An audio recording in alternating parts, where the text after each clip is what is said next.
damos la más cálida bienvenida en esta jornada de miércoles que empezó a llover en Montevideo y aquí tienen las primeras noticias. ¿Cómo anda? ¿Qué tal? Buen día, el saludo para todos. Esto es MBB Noticias. 15 grados la temperatura hasta ahora y como dice Pilar, estaba lloviendo desde hace ya un buen rato. A las 7 de la mañana empezó un poquito antes. Y empezó con más ganas, ¿no? Había empezado suavecito y se largó después de las 7. Pero bueno, aquí estamos, como siempre, para compartir mucha información. Le dije 15 grados la temperatura. Me dijo. ¿Qué dice el pronóstico de Inumet para esta jornada? Bueno, ya se lo contamos mientras vemos la Rambla de Trujillo allí pasada por agua y como que está cayendo fuerte, fuerte.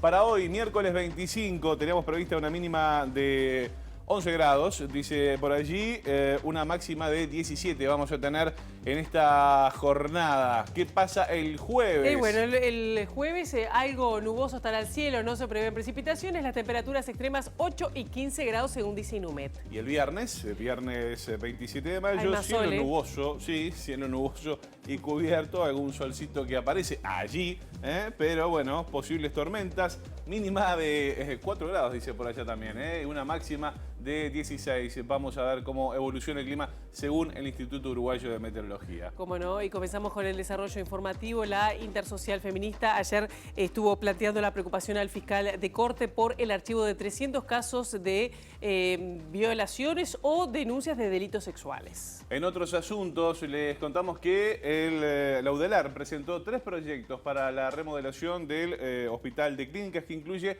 entre otros, la construcción de un nuevo edificio con una inversión que va entre los 100 y 150 millones de dólares. Y en los próximos días van a culminar las obras de saneamiento en el barrio Las de Santa María, que comenzó como asentamiento de 3 familias hace 40 años. Ya les dijimos, les contamos cómo va a estar el tiempo, ahora les mostramos un poco más de la ciudad, ¿no? Para saber qué información nos aporta a esta hora el Centro de Gestión de Movilidad, @IMTránsito, @MBTransporte, todo lo que está ocurriendo como siempre en tiempo real.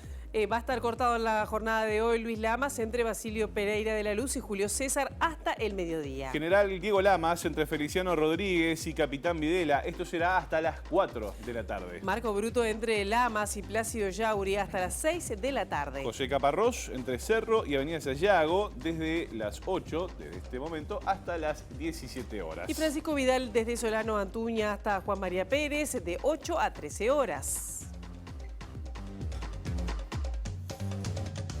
Lluviosa la mañana, así está, y bastante movida, le diré también, en esta jornada de miércoles. Vamos a comenzar el desarrollo informativo, como decíamos, en esta jornada del directorio de la Caja de Profesionales Universitarios se reunió ayer a la tarde con el ministro de Trabajo y Seguridad Social, Pablo Mieres, para abordar el déficit de la caja. Justamente también se reunieron con, entre otros, el director de la OPP, Isaac Alfi. Sí, efectivamente, y también acordaron crear una mesa de trabajo para definir medidas que serán evaluadas en algunas semanas. Tuvimos una muy buena reunión con el directorio, con una parte del directorio de la Caja. Como ustedes saben, estamos estudiando las fórmulas para encontrar medidas que permitan salir de la situación de crisis financiera que tiene la institución. Y en ese sentido intercambiamos nuevamente. Acá lo que tuvimos fue un nuevo retorno de ideas sobre las medidas que habíamos conversado la última vez por parte del directorio, algunos estudios, algunos análisis, algunas ideas nuevas, y lo que acordamos fue formar un grupo de trabajo que se va a reunir ahora, en estos días, integrado por representantes del gobierno, o sea, del Ministerio de Economía y Finanzas, de la UPP y del Ministerio de Trabajo, con representantes del directorio de la Caja. La idea es, sobre lo avanzado, tratar de ir cerrando lo que va a ser finalmente el paquete de medidas que se van a impulsar. Los integrantes del directorio de la Caja de Profesionales Universitarios presentaron algunos cambios con respecto a las medidas comunicadas anteriormente. Daniel Alza, presidente interino, explicó en rueda de prensa que la medida presentada para el corto plazo es elevar los ingresos mediante una suba de la tasa de aporte de los activos y pasivos, y para el futuro instalar medidas correctivas vinculadas a la edad de retiro y el sistema básico jubilatorio. Además, propusieron pasar de 10 a 15 categorías de aportación y que los saltos entre categorías sean más pequeños para proteger a las categorías más bajas.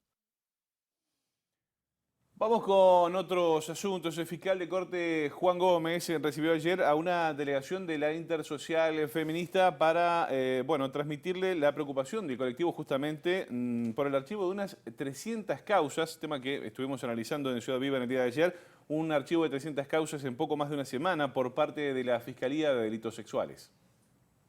Archivar es un enorme problema porque deja víctimas sin ninguna respuesta, sufriendo la situación de la traumatización que vivió y además el que no encontró una respuesta en la justicia y probablemente muchos abusadores sexuales impunes. Entonces, eso es muy grave, es una señal muy grave para la sociedad uruguaya. Y otra de las cosas que también nos preocupó mucho es el manejo que se hace de un caso extremadamente sensible como es la violencia sexual, como es una denuncia de una violación colectiva, bueno, que el fiscal que tiene la causa esté haciendo un manejo público de ese caso y dejando entrever, por ejemplo, la posibilidad de criminalizar a la víctima, ¿no? Eso en un programa de radio se dijo, que además haga silencios cuando se acusa a sus colegas fiscales de ser militantes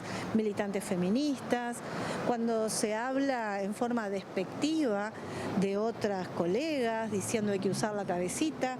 Entonces, bueno, realmente nos preocupa enormemente ese tipo de desempeños de un funcionario público que está al frente de una fiscalía y que la ley de alguna forma lo mandata a proteger a las víctimas y a ser muy cuidadoso y riguroso con una denuncia de un tema tan grave y tan sensible.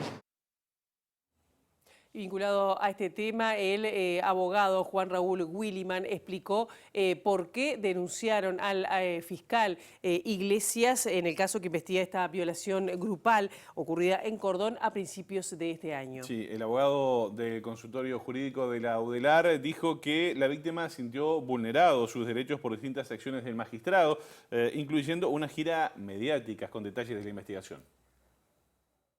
Poner en conocimiento a la Fiscalía General de una situación que nos parecía que en principio no correspondía. Es decir, nosotros no estamos cuestionando ni la independencia técnica, que el fiscal tiene todo el derecho a emitir la opinión respecto del expediente, ni siquiera estamos cuestionando si correspondía o no la institución de la medida cautelar, que eso es un tema exclusivamente procesal. Si las razones cautelares cesaron o fueron modificadas, es algo que perfectamente nos puede plantear a nosotros o directamente solicitar la audiencia y discutirlo en audiencia.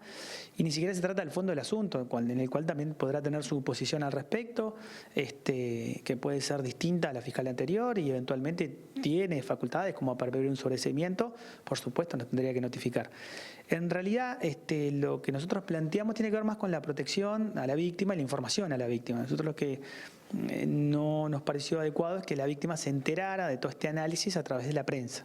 Nosotros entendemos que por disposiciones legales y normativas muy claras, como el artículo 48 del Código del Proceso Penal, las instrucciones generales, muchas de ellas, las 5, la 8, si no me acuerdo mal, el propio artículo 7, literal F, la 19.580, le impone a la Fiscalía el deber de proteger e informar a las víctimas como base. Entonces nosotros lo que entendemos y entendíamos y así lo transmitimos es que necesariamente hubiera correspondido informar a la víctima de esta situación y que no se enterara de toda situación por los medios, porque en definitiva eso lo que hace es victimizar o revictimizar a la persona que está tramitando este proceso. Por su parte, en declaraciones al matutino El País, el fiscal denunciado, estamos hablando de Raúl Iglesias, sostuvo que además de velar por la víctima, debe tener en cuenta que los imputados son inocentes hasta que haya una sentencia en su contra. Hay imputados inocentes, también hay que proteger ese estado de inocencia, dijo el fiscal Iglesias. Sí, en referencia al escrito presentado por Williman a pedido de la víctima, señaló que, sea cual sea el contenido de la denuncia, es pretender influir indebidamente en la independencia técnica para que ello haga lo que en este caso la víctima quiere, dijo. Lo que se pretende es amedrentar para que pienses antes de actuar por tu interés propio, agregó el fiscal. Vamos con otros asuntos. A principios de abril, el Poder Ejecutivo había anunciado que las agencias de viaje y también las empresas de transporte turístico de pasajeros iban a ser exoneradas de aportes patronales durante este 2022. Sí, exactamente, y también se iba a elaborar un proyecto de ley que está pendiente, una medida que era vista por los empresarios como un aporte sustantivo a su actividad, que ha afrontado en el marco de la pandemia graves dificultades. Ahí está, y decíamos que se iba a plantear esta situación por justamente el tema aportes patronales, algo que por estas horas está pendiente y hay preocupación justamente en los trabajadores del sector. Es por eso que recibimos a Álvaro Gugliota. ¿Qué tal? Buen día, presidente de la Unión de Transporte Turístico del Uruguay. ¿Cómo va? Buen día, José María. ¿Qué tal? Un placer saludarlo, Álvaro. Bueno, ¿en qué está esta situación? Decíamos, ha quedado pendiente, había compromiso de las autoridades a nivel incluso legislativo, pero la cosa hasta ahora no ha dado frutos. No, la verdad que nosotros estamos muy preocupados porque ustedes saben que salimos con ustedes en el programa en los primeros días de abril con esa novedad que anunció el ministro Tabaré Villera y el ministro Pablo Mieres, pero resulta que pasaron 2 meses y la verdad que Torre Ejecutiva no manda el proyecto de ley al Parlamento. Bien, ¿y cuántas empresas están afectadas en el sector que están esperando una respuesta? Y somos 816 empresas registradas en el Ministerio de Turismo. La verdad que somos casi 2.000 familias, ¿no? ¿Y en Montevideo son la mayoría o hay también en el resto del país?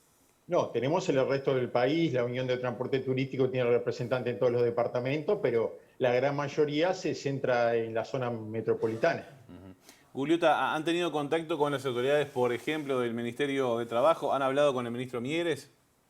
Sí, yo ayer tuve comunicación con el ministro Mieres por la tarde y por la noche con el ministro Tabaré Villera, a quien le agradecemos la gentileza y altas horas de la noche de comunicarse con nosotros.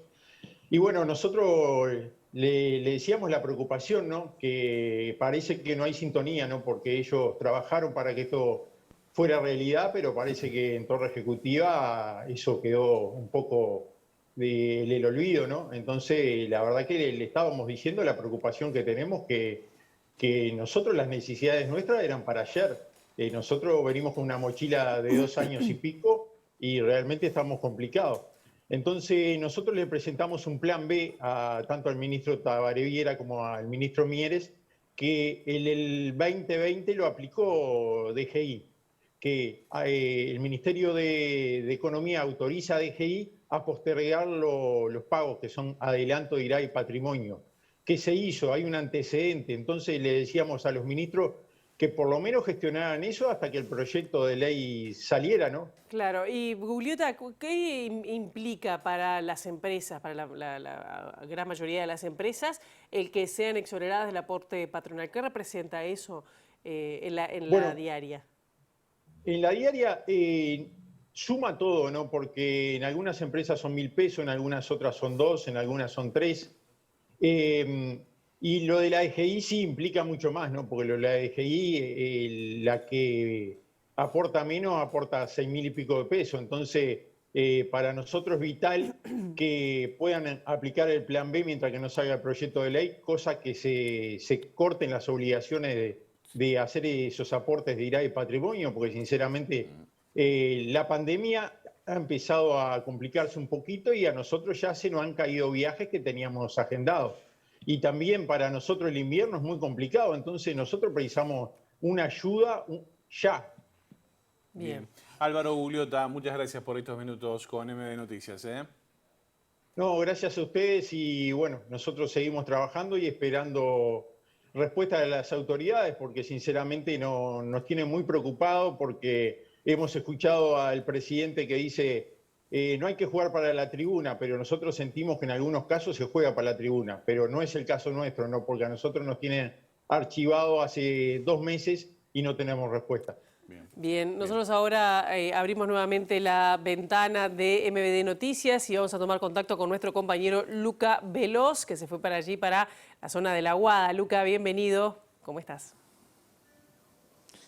Muy buenos días, Pilar, si se puede decir con esta lluvia, pero bueno, hay que ponerle al tiempo buena cara, como es el dicho. Un saludo también para José María. Estamos en el Parlamento, concretamente en el edificio anexo, en el edificio José Artigas, porque aquí funciona la Comisión de Legislación del Trabajo. Y esta mañana, en esta jornada, van a recibir a las autoridades de la Intendencia de Montevideo, concretamente al director Guillermo Monchequi, al director Lorenzo y a la directora Clara, a propósito de la situación de los trabajadores recicladores. Hace 2 semanas recibieron a la UCRUS, a la Unión de Clasificadores. Están preocupados por la reglamentación de la Ley General de Envases del año 2019.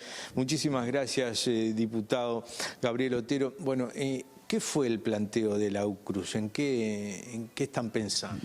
Bueno, la UCRUS tiene varias preocupaciones, entre otras la que tú mencionabas, efectivamente, la reglamentación de la 19.829, que se votó en septiembre del 19, que no ha sido reglamentada y que los trabajadores entienden, y por cierto que coincidimos, que es una ley integral que trata, lógicamente, justamente la ley de envases, que tiene una pata fundamental para el trabajo, el reciclaje y para el medio ambiente.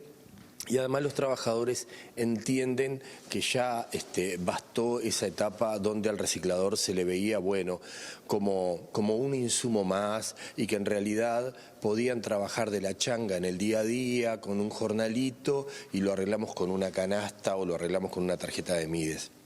Los trabajadores con toda razón entienden que, bueno, son trabajadores, son obreros, que se le debe respetar el trabajo y que además quieren tener su salario. Y para tener su salario además necesitan tener un ámbito a través del Ministerio de Trabajo, a través del Consejo de Salarios, donde eso se pueda discutir.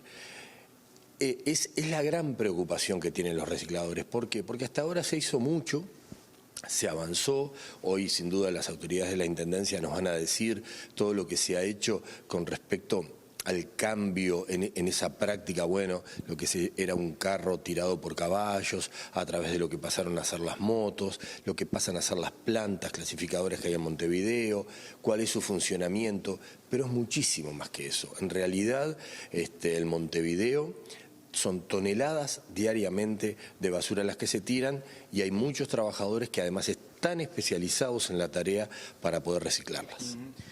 Hay un plan, o por lo menos el Ministerio de Ambiente ha señalado que iría por otra ley.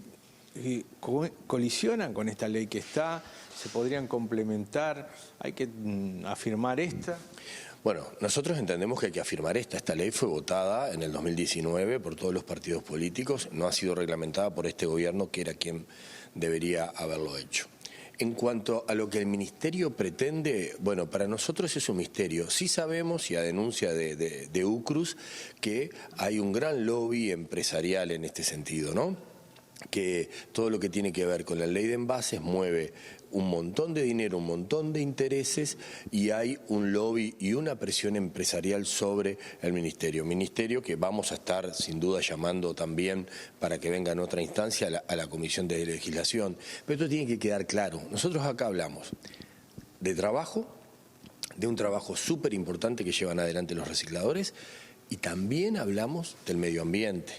Acá también está en juego la ciudad, su salud y la de todos nosotros. Entonces, es un tema muy importante y creo que si el ministro o el ministerio o el gobierno entiende que hay que rediscutir esto, tiene que por lo menos poner las bases de la discusión.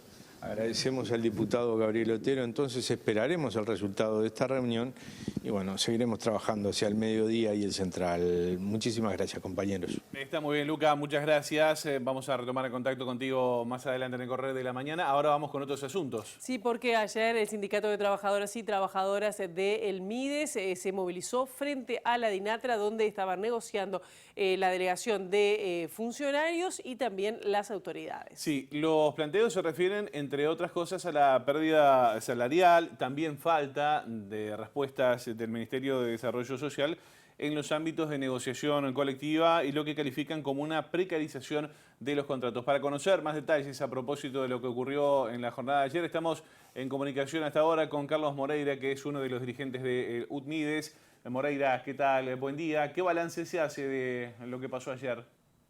Hola, sí.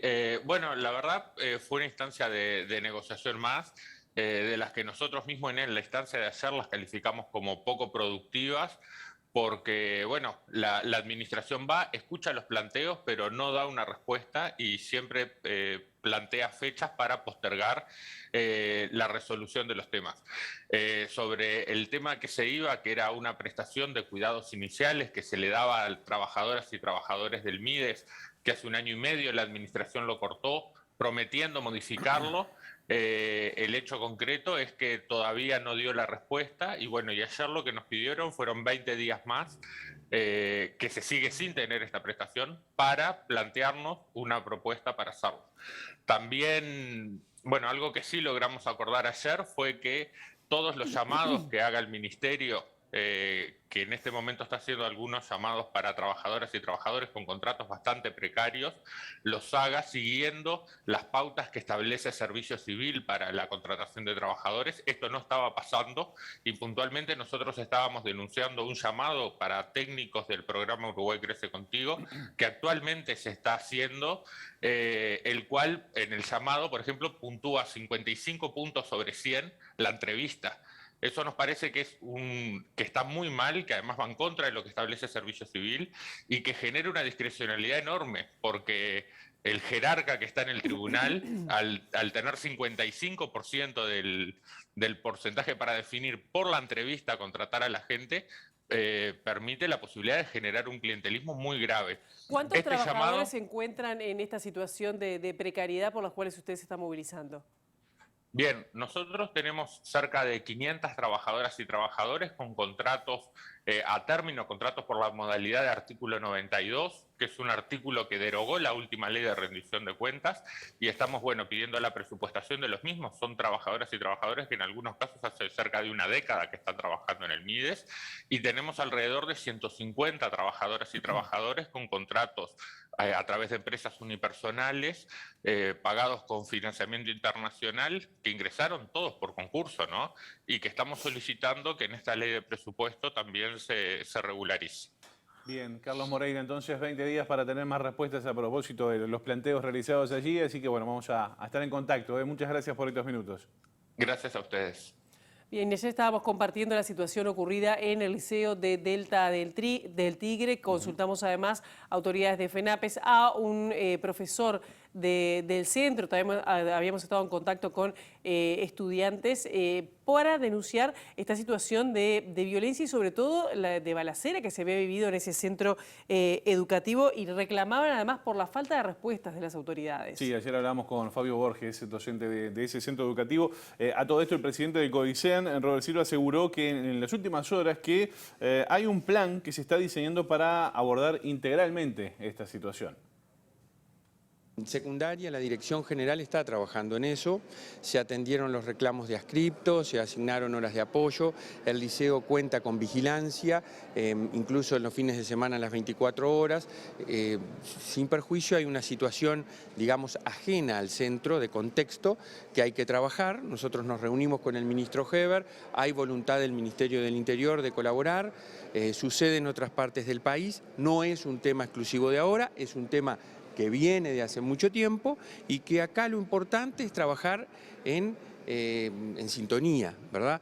Encontrar soluciones. Hay cuestiones que son propias del centro educativo, que se dan en la interna, porque el centro educativo no está aislado de lo que pasa en la sociedad, y otras que son externas, que no es responsabilidad de la ANEP, pero la ANEP tiene que colaborar. Y tenemos a nuestro asesor en seguridad que está diseñando un plan, ¿no?, de involucramiento de la comunidad educativa con lo que pasa en su contexto. Bueno, vamos con otros asuntos y abrimos el capítulo internacional. Ustedes saben, al menos, ven ustedes, 21 personas, 19 estudiantes de entre 7 y 10 años y 2 profesoras fueron asesinadas en un tiroteo en un colegio de educación primaria de Uvalde, Texas. El 90% de la matrícula de ese centro es de niños y niñas de origen latino. Recordemos que hace poco más de una semana, otra masacre protagonizada por un joven ocurrió en la ciudad de Búfalo, en ese caso en un barrio mayoritariamente habitado por afrodescendientes. Con esta ya son 215 los tiroteos masivos en lo que va de este año. 215, escuchó bien, en Estados Unidos con una medida semanal de 10. Sí, el autor de este nuevo hecho es un joven de 18 años que fue abatido por la policía. Las imágenes eran, bueno, obviamente impresionantes. Hacemos ahora una pausa y seguimos con el último tramo de MB Noticias.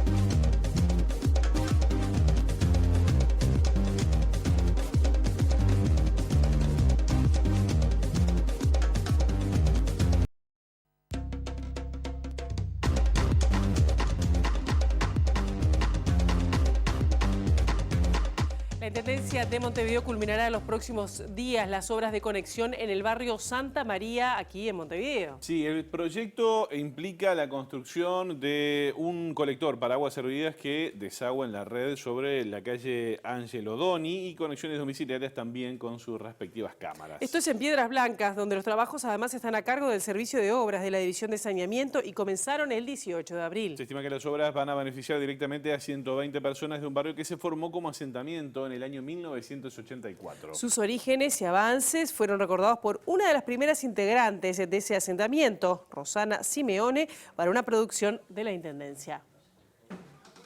En medio de la presente, relato y escribo que nuestra historia de ayer, el asentamiento, Villa Santa María fue en su nombre, empezó a existir en el año 1984. En aquel abril del 84 empezamos a vivir en el predio de Carlos López, Pororó y Chajá, 3 familias. Al correr de los años, el asentamiento se convirtió ya en un centro poblado con 40 familias. Todas tenían dificultades económicas, algunas venían del interior, eran humildes, sin trabajo y sin poder sobre todo pagar un alquiler. No teníamos agua potable, no teníamos luz eléctrica y no teníamos saneamiento. Fueron épocas muy duras. En el 2010 se logra el saneamiento, el alumbrado, el realojo de familias. Para mí una gran emoción, una gran ganas de llorar, un sueño de 35 años que parecía imposible de alcanzarlo. Vamos con otros asuntos. La Universidad de la República presentó al Poder Ejecutivo 3 propuestas para reformar el Hospital de Clínicas. La reforma costará entre 100 y 150 millones de dólares. Se avanzó en conversaciones, nosotros estamos trabajando en hacer una propuesta. En realidad, te diría que son 3 opciones, 3 propuestas las que se están manejando.